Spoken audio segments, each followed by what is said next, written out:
Damn, Allie gasped as we both dragged my suitcases to the reception. I handed my luggage to a bellboy as we walked to the elevator. My penthouse was on the 15th floor, and I could see the city lights through the huge glass windows. It was beautiful, but not as comfy as Marcus's house. The glass wall suddenly reminded me of Marcus, but I shoved it aside. This is a new beginning, and I don't want to hang on to my past. Allie sprinted to the balcony, opening a door in the glass wall. She jumped up and down in happiness, earning a chuckle from me. We both unpacked my things and kept them in the cupboards neatly. You know about the party, right? Which one? I remembered that Sarah talked of some party, but I don't usually pay attention to that stuff. Mr. Holland is holding a party for his daughter's engagement, and all the business tycoons and politicians are invited. Oh yeah, Sarah talked to me about it a while ago. You know that you have to show up with Marcus, right? My body went rigid as she said that. I knew that I had to meet him for business matters, but I didn't think it would be this soon.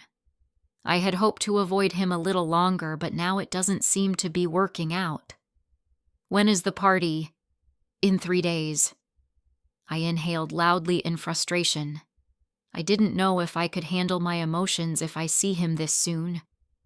Ma'am, here's your dress. Sarah came running towards me holding the dress my company designed recently. It was an off-shoulder floor-length dark blue dress with a slit all the way up my thigh. It was elegant yet simple. I changed into my gorgeous dress and wore some light makeup. I let my hair fan around me in soft waves as I loosened it from the bun on the top of my head. Beautiful. Sarah clapped her hands in joy as soon as she saw me. She was already dressed in a dark purple floor-length dress to accompany me. This was not just an engagement party, it was an opportunity for business, so everyone dragged their secretaries with them. As I went down, I saw a black limousine parked at the front of the building ready to escort us. I already knew Marcus and his secretary would be there. Sarah told me beforehand that we would need to go with them, and therefore he would be picking me up. I opened the door and saw Marcus wearing a black suit with a dark blue tie matching my dress. Next to him sat Steve with messy hair, giving me a huge grin. You look very beautiful, Mrs. Anderson. Please call me Camilla. I gave him a small smile, hiding the discomfort I felt as he called me Mrs. Anderson. I sat down, avoiding Marcus's eyes, but yet I felt his gaze lingering on me longer than it should. As we drove, I caught Marcus stealing glances at me several times. The location was huge as expected. As we stepped off, the limo cameras started flashing blindingly. I had always been confident in front of cameras, but today, my insecurities overtook my confidence. I felt afraid that I would be questioned about my personal life. I felt afraid that they would find the fault in me which Marcus found out. I was raised to be the perfect version of myself, and a slight difference in it made me scared, made me feel useless and weak.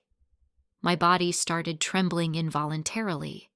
The blinding lights made me want to tear up and cry until warm hands tugged me closer and dragged me inside the hall. I looked up to see who had saved me, only to meet his mesmerizing green eyes staring down at me. I bit my lower lip, regretting it seconds later, as Marcus stared at my lips with his arms around me. He had me crushed against his comfortable hard chest, in possessiveness, screaming that I was his. To my surprise, he leaned down and pressed his forehead to mine. His eyes fluttered closed as his thumb traced down my arm. I closed my eyes, enjoying his warmth around me, with thoughts of wrapping my arms and snuggling closer to him whirling around my head. But before any of that could happen, as if God had knocked some sense into me, I jolted away quickly. Leaving his arms made me feel empty, lonely. I looked at him to see him looking at me with regret, hurt, and longing. But before he could turn back to the cold-hearted man he was, I quickly turned around and walked to greet the couple. I sensed footsteps following me, but decided to ignore them, keeping my head straight. "Good evening, Mr. and Mrs. Anderson. It's a pleasure to have you here." Mr. Holland shook our hands and led us to the couple. My parents, Jake and Mr. Anderson, were already talking with them as we came. The bride-to-be was very pretty with blonde hair and blue eyes. She was smiling, but under her smile I saw the pain she was trying to hide. She bit her lower lip from time to stop her trembling. She was not happy with this marriage. Mr. Holland had forced her into this. His daughter had no business, as she was a dancer following her own passion, unlike us. She had no gain from this marriage as I had by joining hands with the Empires. Her trembling figure made me realize that she had had no say in this marriage. "Can I talk to you for a second?" I looked at her blue eyes pleadingly. I just wanted to talk to her and make sure she was all right. I knew her pain, and I wanted to make sure that another person doesn't repeat the same mistake as I did. "Sure." She followed me to the balcony, which was decorated with beautiful flowers, moonlight dancing on the wall. "Are you happy with this marriage?" Her eyes flew up to mine in shock. "What?" she asked in disbelief. "I had a feeling that you didn't like this marriage because you were all scared back there." "No, there's nothing like that. I love him." She fidgeted her fingers nervously. "Look, I know I just met you, but all I wanted to say was, I have been in the same position as you." She gasped in shock hearing my words. "So you are not in love with Marcus Anderson?" I chuckled at her naivety. "Do you think any of these business marriages are real?" I shook my head in despair. "I just want to say that please don't make the mistake I made. Don't sell your life so that your parents can be happy. Give them happiness, but not by destroying your life." I looked at her to see her eyes well with tears. She patted her face with the back of her hand, wiping away the tears that were falling down on her cheeks. "I have someone that I love." I turned to her in shock. "And you're still continuing with this marriage?" "I have to. I was afraid to come clean to my dad. He loves me, but sometimes he just doesn't understand me." I walked to her and held her by the shoulders. "I wish I had someone I love, someone that I can go home to. I wish I had someone holding me back so that I won't make the mistakes that I have already made.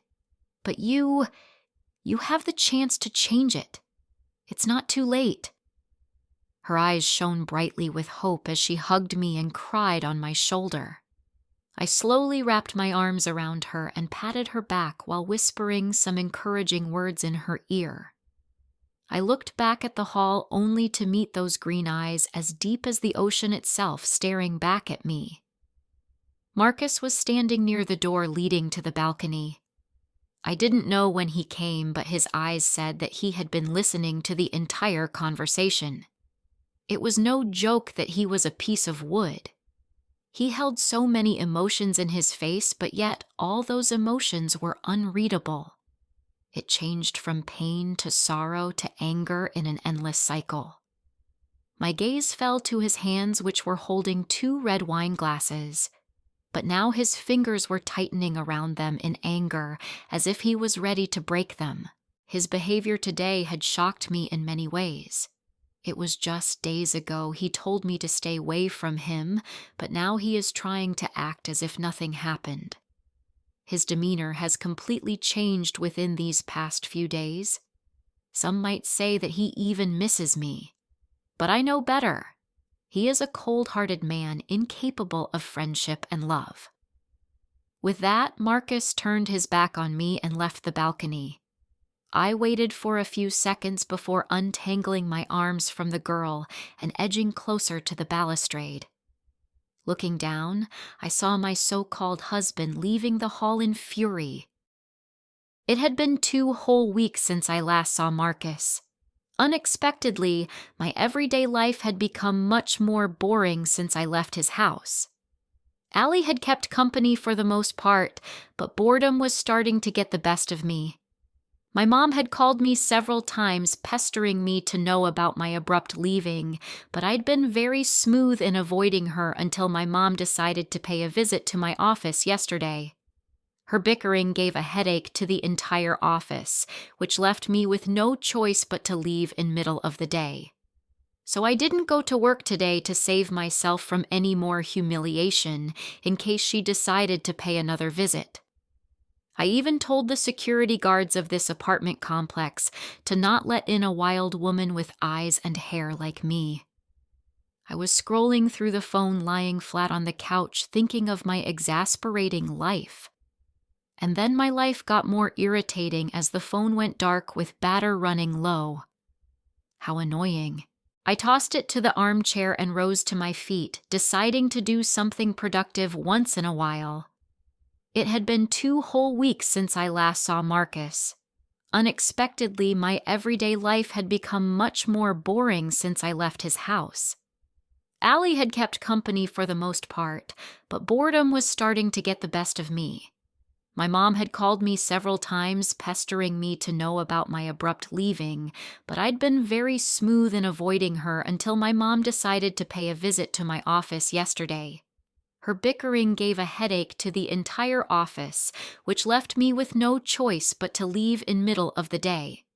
So I didn't go to work today to save myself from any more humiliation in case she decided to pay another visit. I even told the security guards of this apartment complex to not let in a wild woman with eyes and hair like me. I was scrolling through the phone lying flat on the couch thinking of my exasperating life. And then my life got more irritating as the phone went dark with batter running low. How annoying. I tossed it to the armchair and rose to my feet, deciding to do something productive once in a while, but suddenly the lights went out. How fascinating. I went forward to retrieve my phone, but realizing it was dead, I let out a long sigh and turned my back to go to the door. As I pulled it open, I was shocked to see the staff running around like some mysterious creatures in the dark. Some were bellowing orders while the others calmed the residents. It shouldn't be a surprise considering this was a high-end place and power cuts were not at all usual. I wandered further into the hall to call someone, but everyone seemed busy by either running or complaining. What is the meaning of this? Don't you have a generator? And how can there be power cuts in this neighborhood? A woman in a shower cap shouted at an employee who looked like he met the Grim Reaper. Miss, all the generators are broken. We don't know how, but we're trying out best to get the power back as soon as possible. So it would be better if you can stay inside until everything is sorted out, knowing that I could do nothing but wait. I turned and walked back to my penthouse, but to my surprise, the door was open. I vaguely remember closing, although I doubt I locked it. I went inside and took my power bank out of a drawer to charge my phone. The power bank also had its battery running low, but I hoped that it would be enough to make at least one call. Turning my phone on, I noticed that there were many missed calls. Mostly from my mother, no surprise there. Annoyed, I turned it back off and kept my phone on the dining table and walked to the kitchen. Suddenly, a loud shattering of glass echoed from the living room. I ran to the living room in a hurry and came to a stop seeing a glass vase lying broken on the floor. Fear struck me, and I ran to the door only to realize that it was locked. I tried opening it several times, but all was in vain. As I was trying to force the door open once more, someone stepped over the shattered glass behind me. My breathing hitched, panic surging through my body. I slowly turned my head and glimpsed a silhouette of a tall, bulky man standing right behind me. His hands reached out, and I screamed out loud in fright as I dodged him and ran upstairs to hide inside my closet. You want to play hide and seek? Well, guess what? That's my favorite game. The man chuckled in a hoarse voice. I heard doors opening and closing, and my belongings being smashed into smithereens. He was only a few rooms away, shouting my name, smashing everything he could find. The door of my room opened and he stepped inside. He walked around, opening the bathroom door and looking under the bed. I curled myself into a ball inside the closet and tried to shrink back to look as small as possible. I kept my head low, discreetly peeking to see the man's movements. He stepped closer to the closet and opened the door next to the mine. I was crouching down, hiding under my floor-length dresses, which seemed to be doing a good job of covering me. He came closer and opened the other closet door aggressively. He shuffled through my dresses in annoyance, but without much effort or attention. My cover under the black trench coat over me had camouflaged myself from his sight, blending me with the darkness. He soon left my room, and I released a breath in relief. And only one thought came banging in my head. I need to get to my phone. How could I be so stupid and forget the first thing in thriller movies: charge your phone and keep it with you? I always used to laugh at the characters because of their stupidity, but in reality, I had become one of them. Hearing his footsteps in the other room, I quickly sprinted downstairs on my tiptoes, trying my best not to make a sound. I exhaled another breath of relief as I saw my phone still lying on the table. I turned it on to dial the police, but my eyes widened in panic as the phone started ringing. My eyes widened, a shiver running up my spine. Footsteps came rushing down the stairs in a hurry. Marcus was calling me, and instructively I answered the call. Before I could cry out to him, a hand yanked my hair, dragging me back to the living room. I screamed and struggled against the man's huge hands, trying to push him away, but the strength of his muscles and his tight grip on me wasn't helping. "Stop struggling, you bitch!" he yelled in a hoarse voice. My back scraped as it came in contact with the shattered glass. The pain shot through me like fire, but I stifled my sobs. Blinking back my tears, I searched for any mean of escape. I grabbed a shard of glass from beneath me and stabbed his leg, blood dripping down to his shoe. He gave out a scream in agony and shot a murderous look at me, his eyes darkening. He pulled me up to my feet, and then giving me a smirk, he pushed me, smashing my head on the coffee table. Black spots appeared in my vision, blood pooling down my face, staining my vision. Wincing in pain, I touched my forehead only to feel the warmth of blood as pain stung through me. My eyes were fluttering closed due to blood loss. Using all my energy, I tried to scramble back, but he clasped my foot in his big hands. "Stop fucking moving." His other hand came up to my throat and strangled me. Seizing my breath, I clawed at his hands, attempting to get air, but life seemed to be fading away. Please, I pleaded in sobs, but it only made his grip tighten further around my neck. "Shut up!" He smacked my face with his large hand. Before he could land another blow, the door was smashed in, its hinges falling loose. Through my fading vision, I saw several people striding in, but only one of them caught my eye. It was Marcus. His eyes widened with fear and anger as he looked at me. Gunshots ringed in my ear, and my body was dropped to the floor. The man hid behind the couch and fired several shots. More black spots appeared in my vision, but I vaguely saw the man leaving, running past all the uniformed men. All at once the room was empty as everyone followed the man, leaving me and Marcus alone. He slowly walked towards me, his hands shaking, sweat sticking to his face, eyes deep red in pain and fear. Marcus scooped me up in his arms and leaned his forehead on mine, bringing me closer. "I'm so sorry. I'm so sorry. I shouldn't have left your side. It's all my fault." His chest thundered. Slowly, I brought my hand to his cheek, holding on to the last bit of consciousness. "You came for me. I'm so sorry, Camilla. I'm not letting you leave again. I'll protect you." He kissed my forehead and snuggled me closer. As strong arms led me outside, darkness invaded me.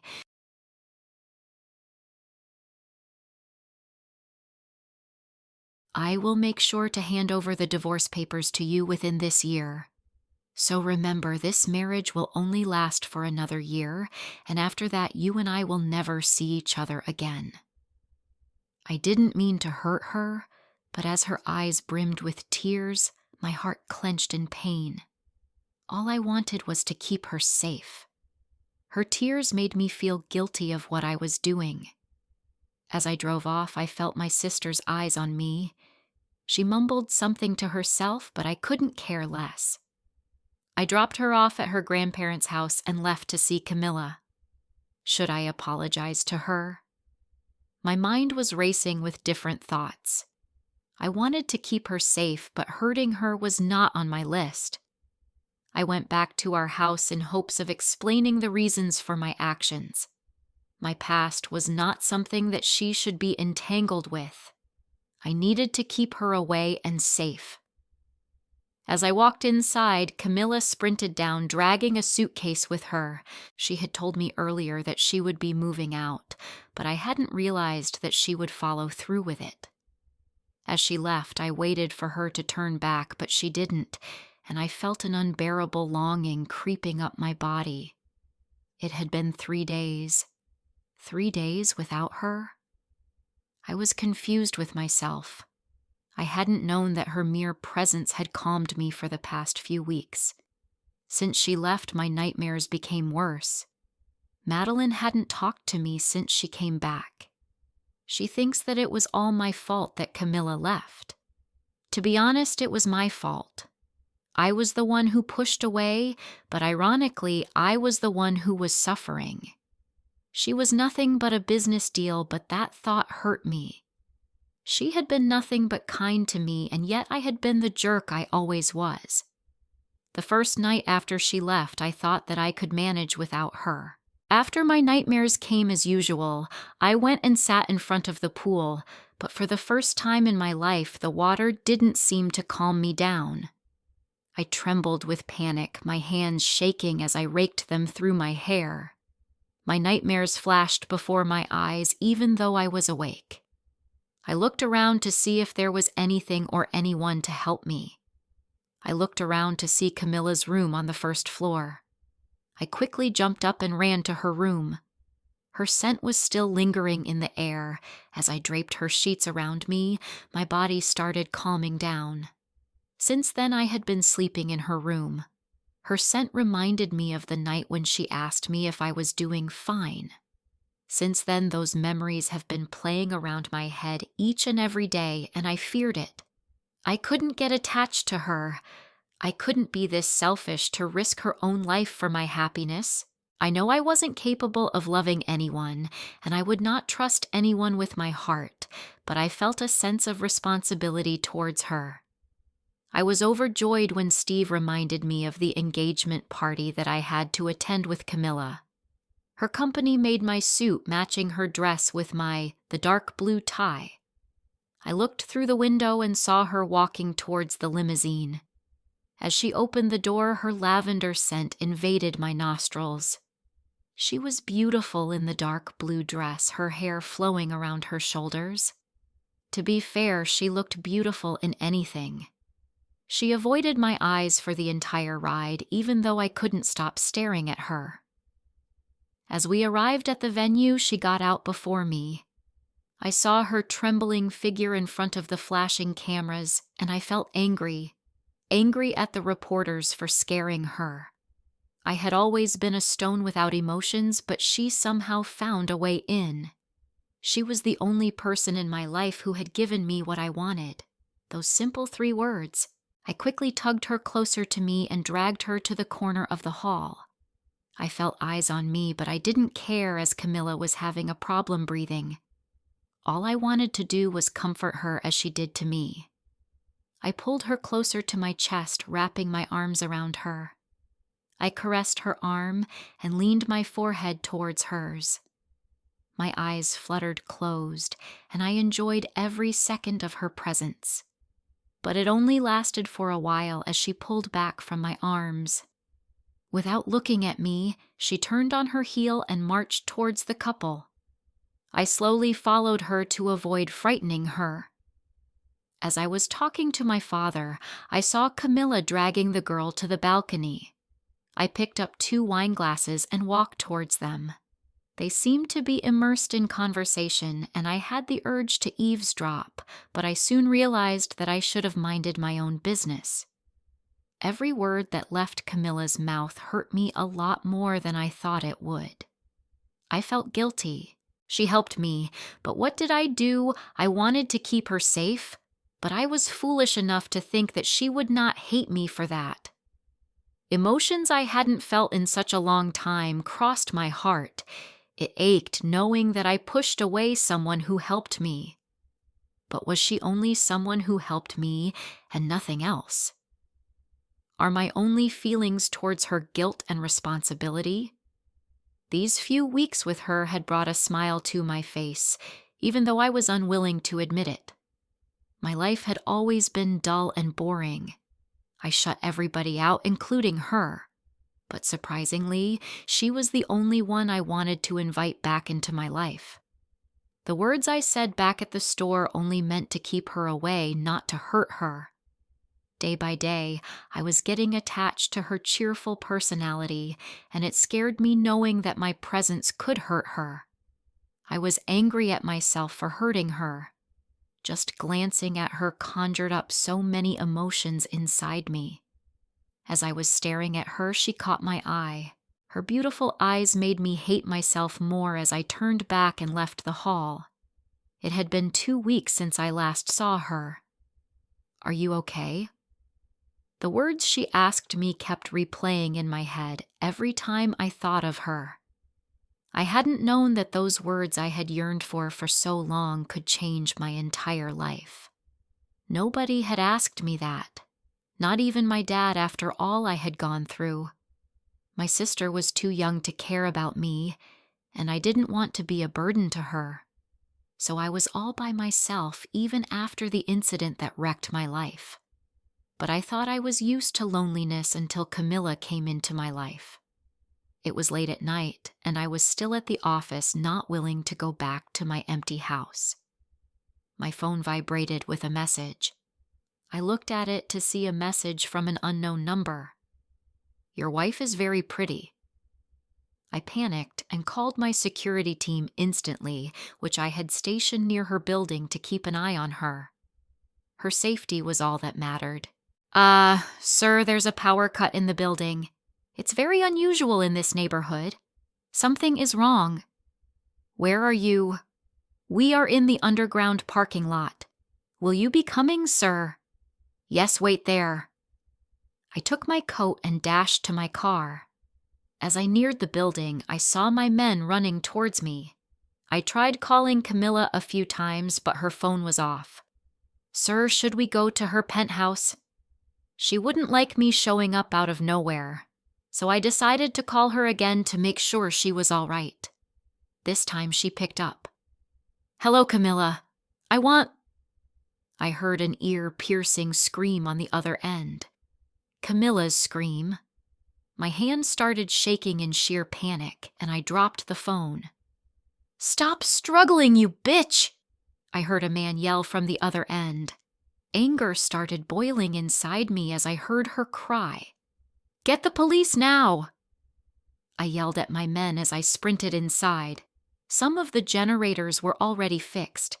Thankfully, the elevator had started working, but the top floors still didn't have power, and I cursed myself for being late. The police station was nearby. My men who were following me shouted that the police was on their way. I soon got to her penthouse and tried to open the door, but it was locked. As I was struggling with the door handle, the police came behind me, panting heavily. One of the police officers took the fire extinguisher fixed to the wall beside the door and broke the door handle.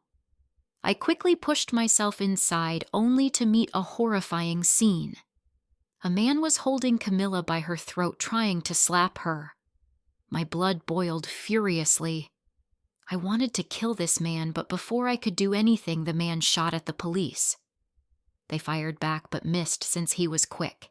He ran out of the door, my men and the police hot on his heels. I looked at a bloodied Camilla lying on the floor. It was all my fault. I had done this. Guilt was eating me up as I looked at her. I scooped her up in my arms and mumbled an apology. She felt so limp and fragile in my arms, blood streaming down her face and matting her hair. She brought her hand up to my cheek. "You came?" Of course I would come for her. I mumbled another incoherent apology and took her outside, snuggling her closer. I was never letting her go again. She was mine to protect. I was wrong all along. Pushing her away won't keep her safe. From now on, I would do my best to protect her, not by distancing myself from her, but by standing by her side through thick and thin.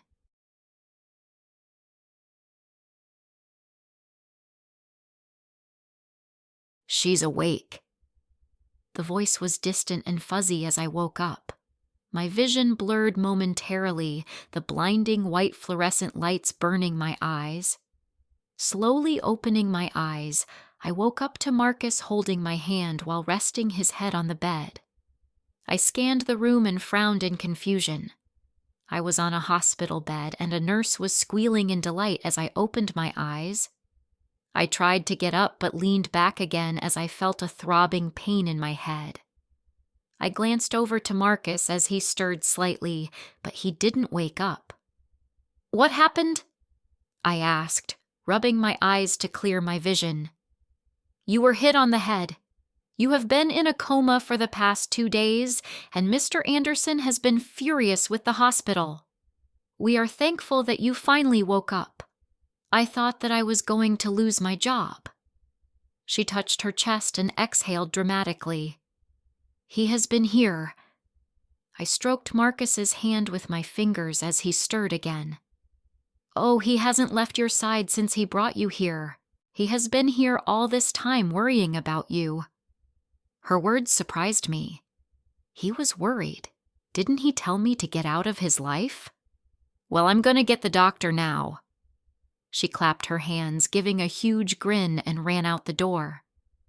"Marcus," I whispered. He opened his eyes ever so slightly and squinted at the light. He leaned back as his vision cleared. He blinked a few times in shock after seeing me awake. "Oh my God, Camilla, are you okay? Do you need anything?" He quickly stood up and cupped my face in his hands. Utterly dumbfounded weren't the right words to explain how I was feeling at that moment. I pinched myself to check whether I was dreaming. Can I have a glass of water?" I asked him, still in shock. "Oh, sure, here." He helped me sit up as I drank the water. His hand was still holding my shoulder, steadying me. I leaned into his touch slightly. Feeling comfortable after a long time, my head started throbbing in pain again. I touched my forehead only to feel a bandage wrapped around it. "I'm so sorry, it was all my fault. I shouldn't have let you go. I was foolish enough to think that you would be safe if I let you go," Marcus said, hesitantly looking down. "Who was that man?" I asked as I recalled the memories of that night. "We are still looking into it. I have many enemies, and he must be one of them. I'm sorry that you had to go through this." I nodded my head, accepting his apology. I couldn't comprehend what to say and what not to say. I had many questions which I knew he wouldn't be willing to answer. He was a box full of secrets which I had to unravel slowly. Someday I wished that he would open up to me willingly, that he would trust me. "I want you to come back with me." I looked at him to see his eyes pleading. "Marcus, just a few weeks ago you told me to leave. Just because a man attacked me doesn't mean you have to force yourself to let me back in. Don't do anything that you don't want to do." He sighed loudly and looked at me with those green eyes which compelled me to do what he told. "I'm sorry I said those things to you. I didn't mean it really. I said that so that I could protect you. And I was wrong. Please give me a chance." My brain was telling not to, but my heart betrayed my brain. I sighed and closed my eyes, nodding a yes. "Thank you." He suddenly leaned in and kissed my cheek. My eyes fluttered wide open in shock. I wasn't sure if I was hallucinating as I looked at him. Marcus noticed me tensing under his touch. He quickly leaned a few inches back, his breath fanning my cheek. There was an awkward silence between us for a couple of seconds before the doctor came in. I released a breath of relief as the doctor came in, chirping how grateful he was to see me awake. Marcus scrambled back a few steps, distancing himself from me. I could see that he had been as shocked from his actions as I had been. My eyes caught a slight blush creeping up his cheeks as he looked away, clearing his throat. The doctor looked back and forth between me and Marcus, but continued to examine me, ignoring the tense air around us. After a few checkups, I was released from the hospital and Marcus drove me back to his house. "My things are in the penthouse," I said, trying to break the awkward silence in the car. "I'll tell my men to bring it all," he said, not glancing at me even once. I knew that feeling. He was feeling embarrassed for what he did earlier. Him feeling embarrassed suddenly made me laugh out loud.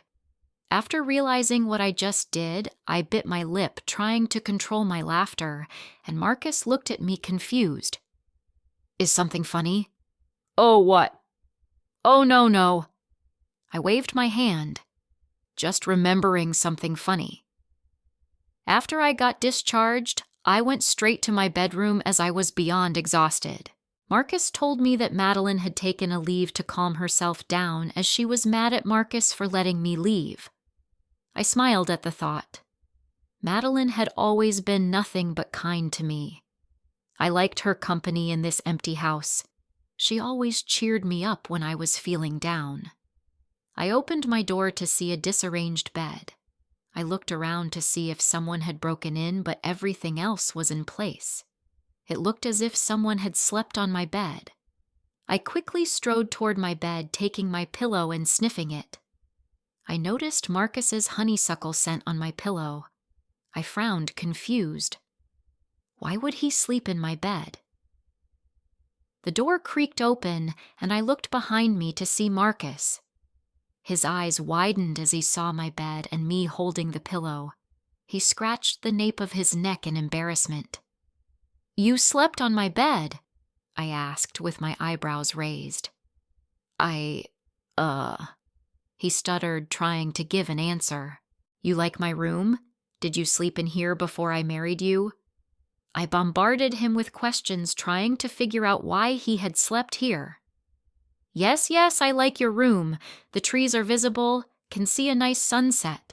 The balcony is big, bathroom is nice. The tiles have a nice color." He looked around, pointing at everything in my room. I laughed at his remarks. I quickly closed my mouth with my hand, trying to stifle my laughter, but failed miserably. He looked at me and gave a small smile while blushing furiously. It was nice to see a man embarrassed. You don't get to see that a lot. "You can take this room. I'll go to another one." "What? No, you don't need to. Stay here. It's your room," he said in a rush, afraid that I would disappear. "Okay, you want dinner?" "No, you need to rest. I'll cook." "No, I'll cook this time." Before he could reply, I made my way to the kitchen, trying to find something to cook. I stood on tiptoes, trying to find the spaghetti in the kitchen cabinet. My hand wasn't long enough as the spaghetti was at the end of the cabinet. I felt Marcus's presence behind me, his chest pressed to my back. I felt his breath fan against my neck as we were only inches apart. His long hands reached out, grabbing the spaghetti. I quickly turned to get away, but he stood still, our chests pressed together, feeling each other's wild heartbeats. "Let's cook together," he whispered, bringing me out of my wild thoughts. His lips curved into a smile when he saw me furiously blushing. "Oh, okay," I stuttered and cleared my throat in embarrassment. He slowly backed away, allowing me to breathe. I scooted further away into the kitchen as I unpacked the spaghetti from its packaging. He took some vegetables out of the fridge and started chopping. I took the meat out, earning a disgusted look from Marcus. I chuckled quietly, knowing that he was a vegetarian. We both cooked the meal together and sat down at the dining table facing each other. Your mother invited us to their house. My mother? When? I was confused as to why my mother didn't reach out to me. Oh, I'd almost forgotten that she hated me for moving out. Whoops. Does she know that I moved back in? Yes, I told her. Noticing the worry in my eyes, he quickly added, but I didn't tell her about the attack. I released a huge breath in relief as the words left his mouth. My mother would have chained me in her room to keep me safe if she knew what had happened. When are we going? This Saturday. Involuntarily, my hands moved to the bandage around my forehead. She would definitely ask questions if she saw this. Don't worry. The doctor said that we can remove it after 2 days. You don't need to have that on Saturday. I nodded in relief. My mother is oversensitive when it comes to her children. A simple scratch on our hands would make her worry the entire day. We ate in silence for some time, devouring the delicious meal we cooked together. I'm sorry, Marcus mumbled as he stared at his plate. For what? For everything. I looked deep into his eyes, recognizing the sincerity behind his words.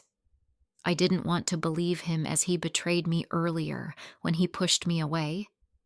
But the persuasion in his voice softened me, begged me to forgive. It's okay. His face lightened, pulling the corners of his lips into a smile. Thank you.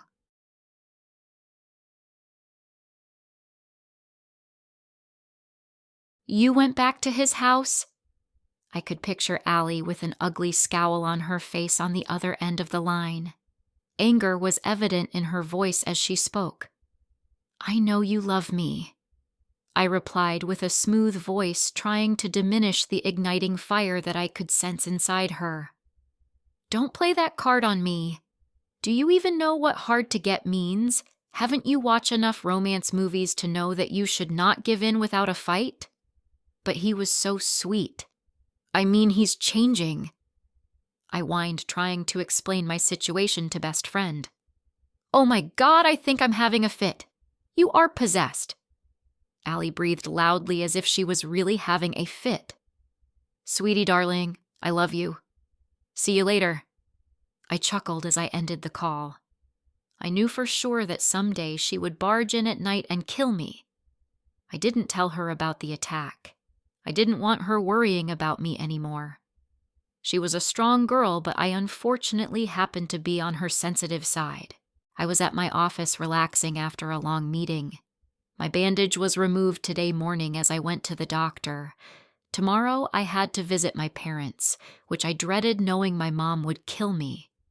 So many people looking forward to kill me these days. How wonderful. For the past 2 days, Marcus and I had been getting along well. He had to go for work, but at night we always cooked together. He still had his nightmares. At night I kept my alarms so that I could wake up when Marcus did. I looked at the pool every night, peeping through my window. As usual, he sat in front of the pool. But one thing was different. Even though he sat by the pool, he kept glancing at my room. I was brought out of my trance as Sarah walked in with a huge stack of files. I exhaled loudly in annoyance. Nope, this is not all. You have more papers to sign. You will be the death of me. I folded my arms in front of my chest, and I leaned my head on the chair. Ma'am, the fashion contest between the companies are coming up soon. We are the ones who is hosting it this year. You do remember, right? Oh my God, I can't. I slid down my chair like a slug while groaning loudly. Ignoring me, Sarah continued the torture. We are planning to have it at the Andersons Hotel in New York. But since the contest lasts for a month, they are not willing to give us the hotel for such a long period. So what do you want me to do? I narrowed my eyes, already knowing what her answer would be. Sarah grinned like a Cheshire cat. And you happen to be the lovely wife of Mr. Anderson? You've got to be kidding me, I hissed through gritted teeth, earning a chuckle in response from my lovely secretary. Let's go and see the Andersons, Sarah squealed in delight and hopped out of the room. I swear she has something going on with Steve. We drove to Marcus's company, which was literally a skyscraper. The building rose high up to the sky, almost touching the clouds, with an enormous helipad at the rooftop. The glass walls in each floor reflected the light of the day, blinding the vision of those who walk on the ground. I covered my eyes with my hand and looked at the building, mentally counting its floors. I want this. Sarah rolled her eyes and walked past me into the building. Steve was waiting at the entrance, waving at me, waving at Sarah, who was grinning like a mad witch. She tucked her hair behind her ears, biting her lips seductively. Steve smiled at her with red cheeks. Did you two sleep together? I asked, astounded. What no? Nothing happened. They both said at the same time, looking very, very, very embarrassed. Something was definitely fishy, and I'm going to find it out soon. They say curiosity killed the cat. But what if the cat couldn't help it? As I passed the Empire employees, I heard many whispers, jealous girls eyeing me with disgust. I felt like I was in high school walking through the hallway while dating the biggest jock in school. We took the elevator and reached Marcus's floor. I got out and walked till I found his room at the end of the floor. I knocked on the door and heard a weary come in. I opened the door and walked in, not surprised at the interior. His room was made primarily of glass as expected. Behind his table was a huge glass wall overlooking the city, giving me a Christian Grey feeling. Except for his table, all the furniture in the room was white, and there behind a laptop and a stack of files sat my Cupid. His coat laid on the chair, a few buttons on his shirt undone, his tie was loosened. His disheveled hair was partly covering his eyes as he concentrated on his work. It was a mouth-watering sight. I would have been fangirling right now if he wasn't my husband. His eyes were glued to his laptop, and he didn't even notice me coming in. I stood in front of him and knocked lightly on his table with my knuckles. He tilted his head up, and recognizing me, he quickly stood up from his chair and walked towards me. Camilla, I didn't know you were coming. Please sit. You didn't know. Didn't Steve tell you? I looked behind to see Steve, only to meet a flirting couple. Sarah was giggling loudly at some joke that Steve had said. How awesome. I pursed my lips into a thin line and glanced back at Marcus. So I think that you might have heard of the fashion contest, I said, while sitting down on one of his comfortable chairs. Gosh, I want this too. Marcus nodded and took a seat in front of me. I wanted to know if we could rent the place for 1 month. I gave him puppy eyes as I pleaded. Please. I brought my hands together and gave him a huge smile, closing my eyes. I felt my dignity leaving me as I begged him. The fashion contest was important, and hosting it was a big deal. I couldn't let other companies find faults in me. Marcus's hotel was one of the best in New York, and holding the event there would make me shine in front of my rivals. I heard soft chuckles before I opened my eyes. Marcus's hand was on his mouth as he tried to stifle his laughter. He murmured something which sounded close to cute, but I shoved the thought aside as that couldn't be possible. Fine, I'll think about it. We don't normally let anyone rent our hotels for a month, but since we have joined our businesses, I will think about it. Now it was my chance to grin like a Cheshire cat. You want coffee? Marcus asked with hopeful glint in his eyes. Down at the cafe? "No office coffee," he said with a serious tone. "What, you've got to be kidding me!" I exclaimed, astonished. "It's tasty." Marcus stood up, gesturing at me to follow him. "Cheap," I mumbled somewhat loudly, earning a chuckle from him. "I have so much work, so I have no time to go to the cafe." I narrowed my eyes, shooting daggers at him in a playful manner. He shook his head with a smile and walked past me. His entire staff was eyeing us as we walked. Marcus slowed his pace so that I could catch up. When I came near him, he grabbed my hand, holding it tightly in his. My eyes widened in surprise, but I kept quiet since I liked the warmth of his hand on mine. It was so comfortable and so sweet. I saw all the employees' jaws dropping as they saw Marcus and I walking holding hands. I mean, what are they expecting? I thought everyone knew about our marriage by now, especially the employees. But I guess they are not used to seeing this side of Marcus, and neither am I. We went to a small room with a coffee machine. Marcus made coffee for both of us, and he blew on mine for a while before handing it to me.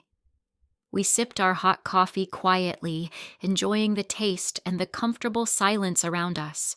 "We will be leaving tomorrow to your parents' house." I nodded while drinking my coffee. "What should I buy to please your mom?" I laughed out loud, snorting as he asked it. I quickly bit my lip and looked away, embarrassed that I snorted. After composing myself, I turned to Marcus, who had a small smile on his lips. "She can't be pleased. Ever." I shook my head in a no. "Well, maybe I can try and give her a flower bouquet." "Oh, ho, ho, nope. She won't like it. I know her better. She won't be happy that easily. Oh my God, I love it. This made my day. I wish you were my son. I'm very pleased." My mouth was hanging open as my mom hugged Marcus after he gave her the flower bouquet. Marcus turned to me and gave me a wink. I scrunched my nose in disgust as I looked at my squealing mom. She looked as if Santa had given her a present for Christmas. My father and Jake were both beside me, their expressions mirroring mine. Mom's eyes shifted to me and she narrowed her eyes, giving me a message that I was dead meat. I gulped nervously and trudged near Dad for protection. My mom could be insane when she was mad. I even told Dad when I was small to send Mom to an asylum whenever she got mad. She heard that and tortured me for the entire week with her awful blueberry pie. We went to the huge balcony on the 3rd floor, which was as big as a living room in our massive house. Mom had prepared tea for us. I had never been this warmly welcomed by my family ever. Jake was as flabbergasted as me. We talked for a while, and thankfully, my mom didn't make her favorite blueberry pie. It was awful, and no one dared to tell her that since everyone was afraid of the consequences. While we were talking, I saw Marcus looking around with a worried expression.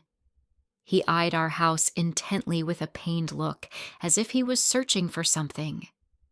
I suddenly realized what it was. It was something that I forgot to tell him. It was something that this big house lacked: a pool.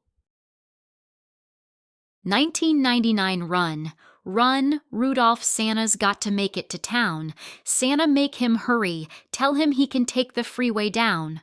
Run, run, Rudolph, 'cause I'm reelin'. Like a merry-go-round, Chuck Berry's song played on the small transistor radio by the window as the men in the living room danced with beer bottles grasped in their hands, and a man twirled his pregnant wife around and around as she giggled hysterically. The snow on the ground, thick enough to come up to a grown man's knees, coated the surroundings in pure bliss. An old man shoveled the snow which had covered his narrow driveway.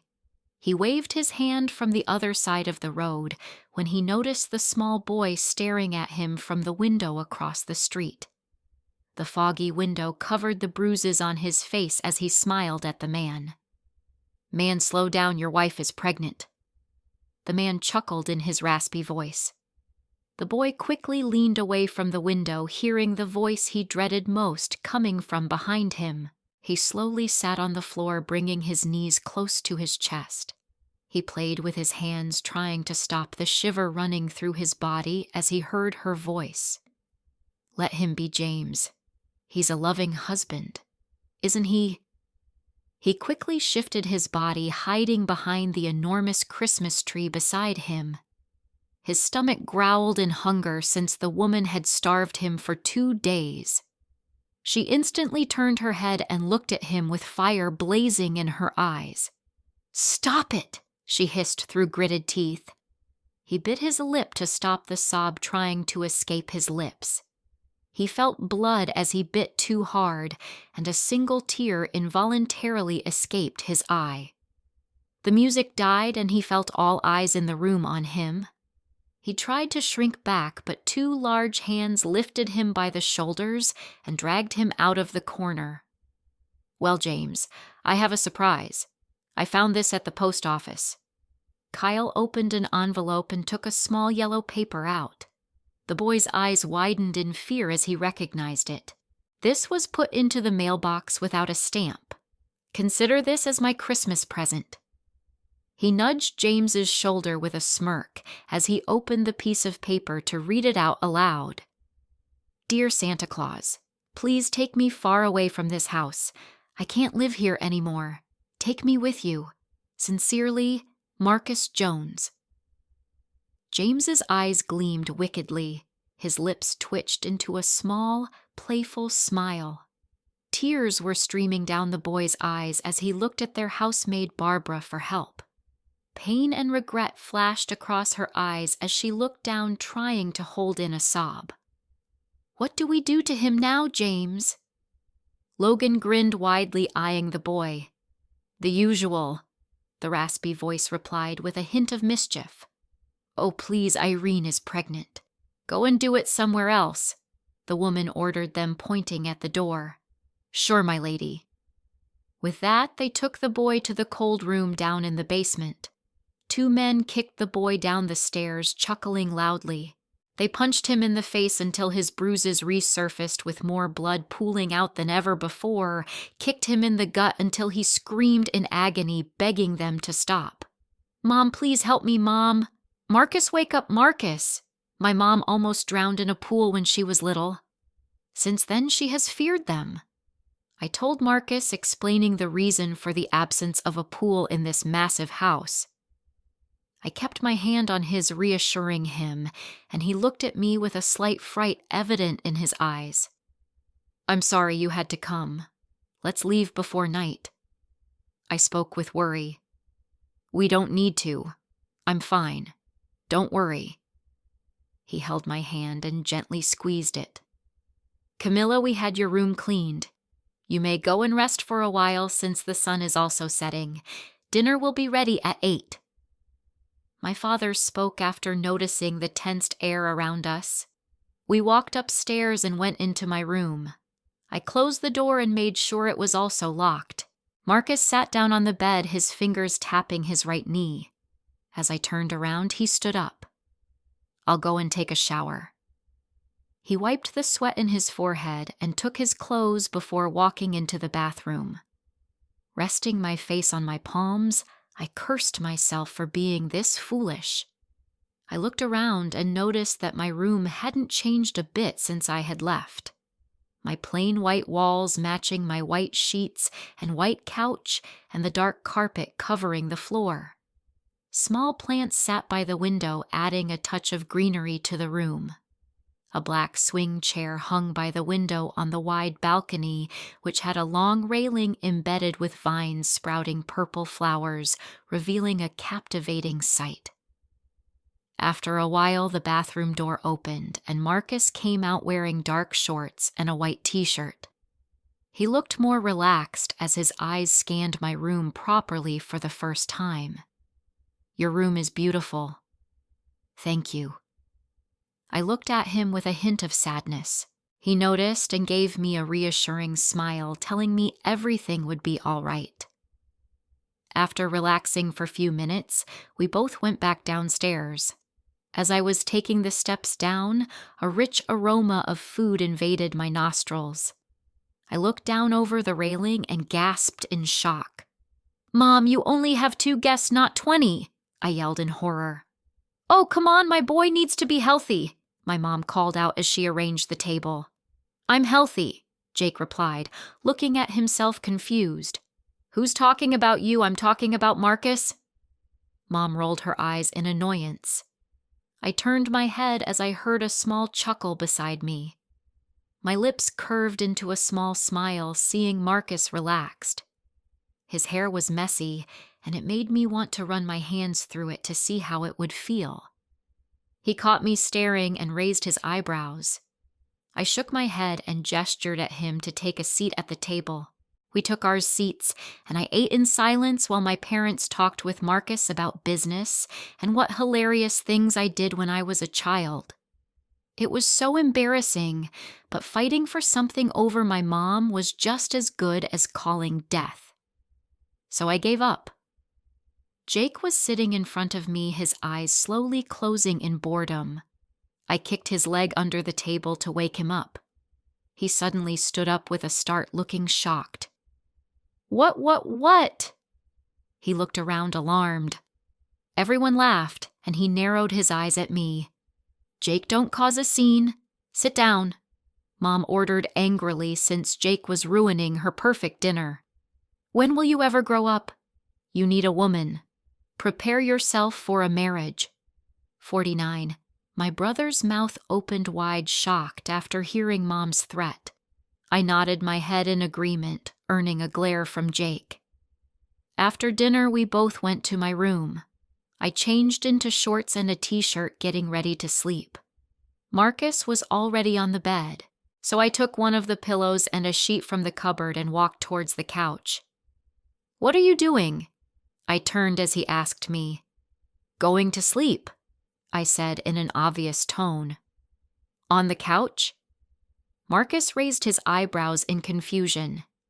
"Yes, we can't sleep on the same bed." An unreadable emotion crossed his face for a mere second before he regained his composure. "I'll take the couch." He started getting out of the bed. No, you're our guest. Please take the bed." Before he could say any further, I quickly jumped onto the couch and wrapped the sheets around myself. I closed my eyes, pretending to sleep so Marcus wouldn't be able to talk me into giving him the couch. I heard him let out a long sigh before he went to sleep. Sleep dragged me under even though the couch was uncomfortable. I tossed and turned uncomfortably several times before finally falling asleep. "Mom! No, please, Mom!" I slowly opened my eyes as a small whimper woke me up. "Mom!" I turned my head to the bed and saw Marcus whining in pain. He held on to the sheets around him so tightly that his knuckles were turning white. He was shaking his head back and forth, mop of hair stuck to his forehead with sweat. His breathing was uneven as he whimpered loudly, crying out for help. My heart shattered in pain, seeing how hurt he looked. I pulled my sheets away and walked over to the bed. "Marcus?" I slightly shook him, trying to wake him up. "Mom, please help me. Mom!" He cried out more loudly. "Marcus, wake up. Marcus!" I shook him rapidly, frightened. He woke up with a jolt, breathing heavily to steady himself. He scanned the room until his eyes met mine. I slowly moved the hair covering his eyes and ran my thumb along his face, soothing him. His tear-filled eyes stared at me for a while, making my heart clench in pain. Worry took over every part of me to see how vulnerable he looked. "Are you okay? Do you need something?" His face suddenly relaxed, and his lips curled into a small, sad smile. "Come here." He patted the bed beside him. I slowly got onto the bed and lowered my head onto his pillow, turning my back to him. I edged away a little, only for him to wrap his arm around me, pulling me closer against his body. He buried his face in the crook of my neck, nuzzling his nose into my hair. I felt his heartbeat gradually becoming steady. I kept my hand on the arm he had wrapped around my waist. I looked down as I felt something on his wrist. It was the moon bracelet that we had bought in Germany. A small smile crept onto my lips as I recognized it. I slowly turned my head to look at Marcus.